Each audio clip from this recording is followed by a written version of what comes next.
cherché par la justice de son pays et il se dit prêt à comparaître devant le tribunal. Une nouvelle accusation contre Dominique Strauss-Kahn. Christiane Banon décide de porter plainte contre l'ancien patron du FMI pour tentative de viol. Anne-Marie. Merci Angélique, mesdames et messieurs, donc merci de nous rejoindre et c'est parti pour 10 minutes d'infos. D'abord la situation en Côte d'Ivoire, on ne s'y attendait pas vraiment. Charles Blé-Goudé refait surface. L'ancien ministre de la Jeunesse Laurent Gbagbo, recherché par la justice, se dit prêt à comparaître mais à condition que le président Ouattara soit également jugé. Voilà, un nouveau cauchemar pour DSK. Christiane Banon va porter plainte tout à l'heure contre Dominique Strauss-Kahn. Une plainte pour tentative de viol. Les faits remontent en 2003. La journaliste est finalement décédée au moment où l'affaire outre-Atlantique dégonfla. Cette jeune femme blonde pourrait bien devenir le prochain cauchemar de Dominique Strauss-Kahn. Christiane Banon, 32 ans. Elle décide aujourd'hui de porter plainte contre l'ancien patron du FMI pour tentative de viol. Ces faits sont assortis d'une violence qui est caractérisée et tout à fait remarquable dans ce type de cas. S'il est fait en sorte que ce dossier n'arrive pas devant une cour d'assises, alors on saura à quoi s'en tenir pour ce qui est du fonctionnement du système judiciaire français. Les faits remontent à février 2003. La romancière interviewe Dominique Strauss-Kahn pour les besoins d'un livre. Elle affirme avoir alors été agressée sexuellement. Mais sa mère, conseillère régionale socialiste de Haute-Normandie, la dissuade de porter plainte sur le moment. Et lorsque le scandale éclate aux États-Unis, elle se décide à parler et revient sur les faits. J'ai reçu un appel téléphonique en sanglots de ma fille en disant maman, c'est épouvantable, il m'a sauté dessus. Et quand je suis arrivée, je l'ai trouvé dans sa voiture, dans un état d'hébétude, de prostration. Elle avait la fermeture éclair de son jean qui ne fermait plus. Selon l'avocat de la jeune femme, sa décision est prise depuis mi-juin. Christiane Banon aurait pris son temps pour ne pas être instrumentalisée par la justice américaine. Les avocats de Dominique Strauss-Kahn, de leur côté, ont immédiatement répliqué. Ils ont annoncé que l'ancien patron du FMI allait porter plainte pour dénonciation calomnieuse. Selon eux, les faits sont imaginaires. Chavez est de retour au pays. Il est réapparu hier à Caracas devant des milliers de partisans. Retour triomphal pour le président vénézuélien qui se remet à peine de son opération et compte assurer ses fonctions. Surtout ce soir beaucoup parlé de cette maladie. Il a d'ailleurs remercié le peuple vénézuélien, en tous les cas ses fidèles, ses militants, quelques milliers qui s'étaient déplacés de partout du pays, qui étaient venus par bus. Il les a remerciés pour cet amour, comme il a dit, l'amour est le meilleur remède pour lutter contre la maladie. Et cette bataille-là, nous la gagnerons ensemble. Hugo Chavez, très ému, visiblement fatigué par cette maladie, mais évidemment Hugo Chavez était devant ses fidèles et galvanisé par cette foule devant lui. Alors il est revenu sur cette maladie, il a aussi évidemment parlé de cette intervention chirurgicale qui apparemment a duré plus de 6 heures et qui prouve que son cancer était dans un état relativement grave. Le président Chavez est revenu aussi sur son amitié avec Fidel Castro qui était à ses côtés durant toute cette intervention. Fidel Castro qui lui a servi pratiquement de médecin comme il l'a dit lui-même. Alors dans cette foule, il y avait beaucoup de jeunes, beaucoup de militants. On voyait sur les regards de l'inquiétude, mais ces gens étaient venus avec l'espoir de retrouver leur chef tant attendu. Honnêtement, c'était pratiquement un accueil digne d'un empereur. Et d'ailleurs, ici, on compare beaucoup Chavez à Bonaparte, à Napoléon, pour sa façon de héroïser le pouvoir. La Syrie, inquiétude à Hama alors que l'armée refait surface. Hier, des blindés ont pris position autour de la ville. On parle de nouvelles arrestations et des assauts qui se préparent. Tôt ce lundi matin, des dizaines de bus prennent position dans les principales artères de Hama. À l'intérieur, des agents du gouvernement syrien, ils ont ordre d'empêcher les opposants de manifester à nouveau. Selon des témoins, des centaines de personnes sont arrêtées. Ces images nous ont été envoyées par l'une des observatrices France 24. Mais le coup de force du régime n'y change rien. En quelques minutes, des habitants tentent de riposter. en jetant des pierres sur les policiers. Suivent des tirs. Cette vidéo amateur diffusée sur un site internet ne permet pas de dire dans quelle direction les coups de feu sont partis. Mais plusieurs militants au moins ont été blessés. Certains témoins évoquent des morts. Damas veut reprendre le contrôle de cette ville de 800 000 habitants située à 200 km au nord de la capitale et tombée dans les mains de l'opposition il y a un mois. Vendredi, plus de 300 000 personnes y ont manifesté, le plus gros rassemblement en Syrie depuis le début du mouvement il y a 4 mois. Le lendemain, le gouverneur de la ville a été limogé par décret du président. Il faut dire qu'Hama est un symbole, car c'est ici qu'en 1982, plus de 20 000 personnes ont trouvé la mort après une terrible répression d'une révolte du mouvement interdit des frères musulmans. Pour finir, en Grèce, les gardes-côtes ont intercepté un bateau humanitaire à destination de Gaza. Le blocus israélien qui interdit ses livraisons. Vous allez le voir, plusieurs bateaux ont été saisis à ces derniers jours. La flottille pour Gaza ne partira pas. Après avoir été bloqué pendant 10 jours dans le port d'Athènes, ce bateau français reçoit la visite des gardes-côtes grecs.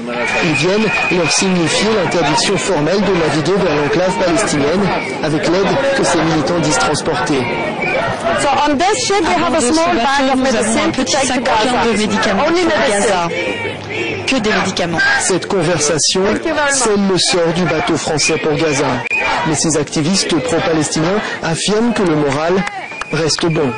On est tous en joie et en espoir ici, alors que nous sommes pourtant dans une situation terrible de blocus par le gouvernement grec. Donc oui, le moral est très bon, parce que même si nous ne partons pas aujourd'hui pour Gaza, nous partirons pour Gaza et avec nos amis américains de US Bank to Gaza et tous les autres de la flottille. À 87 ans, Eddie Epstein, une survivante de la Shoah, est venue dire sa solidarité avec cette cause et sa désapprobation des politiques israéliennes vis-à-vis des Palestiniens. Je ne suis pas la seule à dire qu'Israël et la communauté juive américaine et le lobby israélien ne nous représentent pas. Malgré le blocage, ces passagers ont la certitude d'avoir marqué des points avec cet événement. Cela a permis de recentrer l'attention sur le blocus israélien de la bande de Gaza. Ensuite, cela a révélé que certains États sont les complices d'Israël. Et enfin, cela a envoyé un message aux Palestiniens pour qu'ils sachent que des gens du monde entier sont solidaires avec eux. Les autorités grecques, qui continuent de surveiller la flottille et ses passagers, ont proposé d'acheminer l'aide humanitaire vers Israël. Une solution inacceptable pour ces activistes déterminés à briser le blocus de Gaza. Autre rendez-vous, c'est à 7h30. Ce sera pour une nouvelle édition. Merci de rester avec nous. À tout à l'heure, Anne-Marie, et merci à toi. Dans la même dynamique de l'actualité, nous allons passer tout de suite à la revue des titres.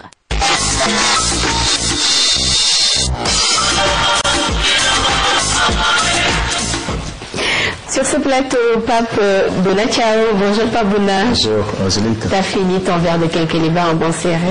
Ouais, comme d'habitude. Tu l'as bu d'un trait là. Dis donc, t'avais soif là ce matin. Ce matin avec tous les journaux qui me sont parvenus. 16 quotidiens. Ah ben c'est ça. C'est tant mieux, je ne comprends pas ce garçon. Quand il y a 5 journaux, c'est comme ça qu'il me dit. Et maintenant il a 5 journaux. Il frime. Il frime, hein. Bon, on te comprend. On va tout de suite passer à la revue des titres. À la une du Soleil, qu'est-ce que nous avons, Pabona?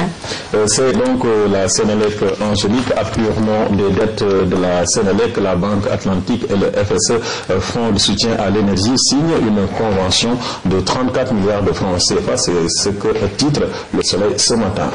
Quelle mesure populaire sur le populaire? Boulou Sarr, qui dont on tend le micro, président de l'URD FAL, Siwad va à la confrontation. 3 points de suspension, c'est à la une du populaire. Quelles sont les observations de l'observateur? L'observateur revient sur le drame de Sangalkam, la veuve de Malik Ba au tribunal. C'est donc ce que dit l'observateur en médaillon, tragédie sur la route de Khombol, l'histoire des 6 membres d'une famille morts dans un accident de la circulation. C'est à la une de l'observateur. Les enseignements de coach. Coach parle ce matin de Saïf al-Islam, c'est le fils de Kadhafi, révèle le deal de Benghazi, 13 milliards milliards pour les WAD. Vont-ils porter plainte pour diffamation, s'interroge le journal à sa une. À la une de l'As. Manœuvre au sommet pour casser le mouvement Y'en a marre freine Saint-Gély WAD. C'est à la une de l'As ce matin, Angélique. Et quels sont les messages du messager? Des messages qui concernent le président du Conseil constitutionnel menacent donc sur le président du Conseil constitutionnel. Le procureur de la République active la division des investigations criminelles. C'est à la une du messager. Qu'est-ce qui barre la une de... J'ai pas le titre. C'est donc toujours le fils du guide Libya. Il pilonne WAD, selon Wolf Quotidien, 13 milliards pour Karim, le prix de la rébellion contre Kadhafi. Et c'est le Qatar qui a payé. Abdoulaye Wade, informe Wolf Fadili, l'aurore à sa une ce matin. À la une de Wolf, Grand Place. Toujours la même information, le fils de Kadhafi les accuse d'avoir reçu de l'argent du Qatar. Saïf al-Islam dégrade les WAD. Le président sénégalais a reçu 13 milliards pour son fils. Information à la une de Wolf Grand Place. Le journal. Le journal parle de remous dans le secteur de la justice. Le site juste débrayé aujourd'hui, demain et après-demain. 3 jours de grève donc à la une de le journal. Quelles sont les révélations de l'enquête? Toujours sur l'affaire Saïf al-Islam. Guerre totale entre Tripoli et Dakar. Kadhafi active ses réseaux contre WAD. WAD et son fils ont reçu 13 milliards du Qatar. Des révélations explosives attendues. Et c'est le moment de faire le point avec le point du jour. Le point du jour parle de menaces contre Cheikh Tidiane Diakhaté, président du Conseil constitutionnel, en colis embarrassant. En cercueil une lettre au domicile du président, le procureur Ousmane Diagne ouvre une information judiciaire. L'enquête a été confiée à la DIC. Des leaders de l'opposition pourraient être entendus par des enquêteurs dans la semaine. C'est ce qui barre donc la une du point du jour. À la une de Express News. Express News parle des événements du 23 et 27 juin. La démocratie orpheline au Sénégal. Niass Maki, Aline Tine, Barthélémy Diaz, les nouveaux bourreaux de la violence, avec donc les photos de ceux qui sont cités. Niass Maki, Aline Tine et Barthélémy Diaz. Je comprends ce petit rire, Pabouna. Alors, à la une de l'Office. À la une de l'Office, prise au piège du défunt ticket présidentiel, il échappe de peu à la forclusion. C'est ce que titre l'Office ce matin, Angélique. C'est du Niambor, ça. Alors, à la une de Sud Quotidien. À la une de Sud Quotidien, on parle de modification du code électoral. L'Assemblée en arbitre, c'est donc à la une du Sud Quotidien. Avec nos quotidiens sportifs, on va aller sur d'autres terrains de jeu. Et d'abord, à la une de Stade. Donc, c'est le stade pour parler justement football. Armand Traoré de la Juventus de Turin à la une de Stade. Je n'ai pas choisi le Sénégal par défaut.